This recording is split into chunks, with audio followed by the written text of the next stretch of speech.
Être des amants de la très sainte volonté du Père et mettre toute son ardeur pour la découvrir et l'accomplir est la meilleure manière de déborder cet amour dans la vie, en obéissant fidèlement à la voix du bien-aimé.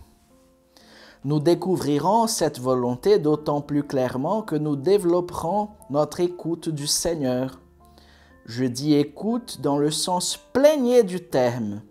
Écoute de Dieu dans notre prière, dans sa parole, dans l'émotion de l'esprit, dans le silence intérieur où résonne la voix de Dieu.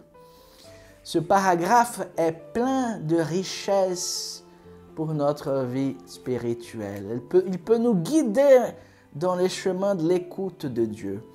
Nous savons que notre Dieu est un Dieu qui parle.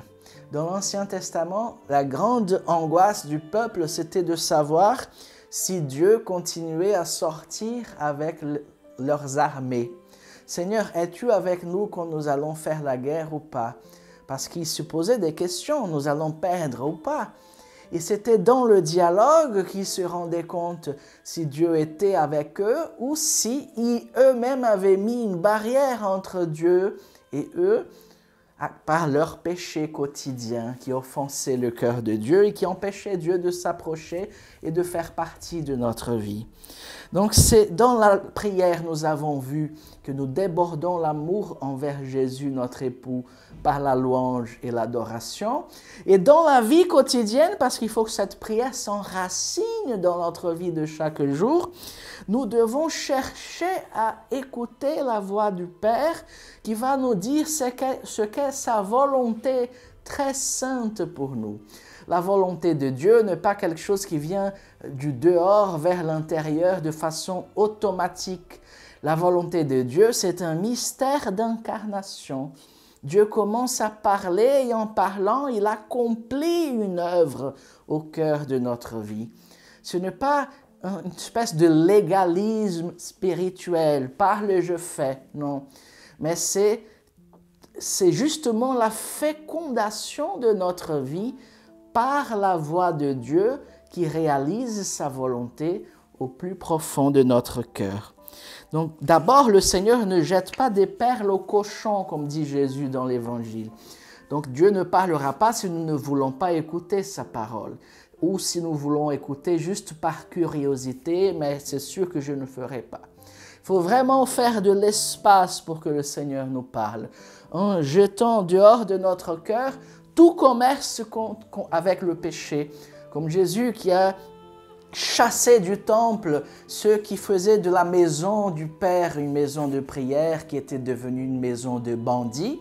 Notre cœur, qui est le temple de Dieu, peut devenir un lieu de commerce avec le péché. Et alors, il faut se dépouiller de nos intérêts personnels, de notre vieil homme, pour être prêt à écouter la voix du Seigneur, qui est la voix de notre bien-aimé. Donc, la volonté de Dieu, c'est quelque chose qui va nous rendre nobles, même si cela passe par la croix. Mais il va faire que toute notre vie aboutisse dans un sens inimaginable pour nous jusqu'alors. Et cette volonté, elle se développe par l'écoute du Seigneur. Il faut devenir sensible à la voix de Dieu. Si nous laissons trop de voix nous parler, nous n'allons pas faire attention, nous n'allons pas savoir discerner cette voix de Dieu qui se manifeste par la brise légère de nos temps de prière.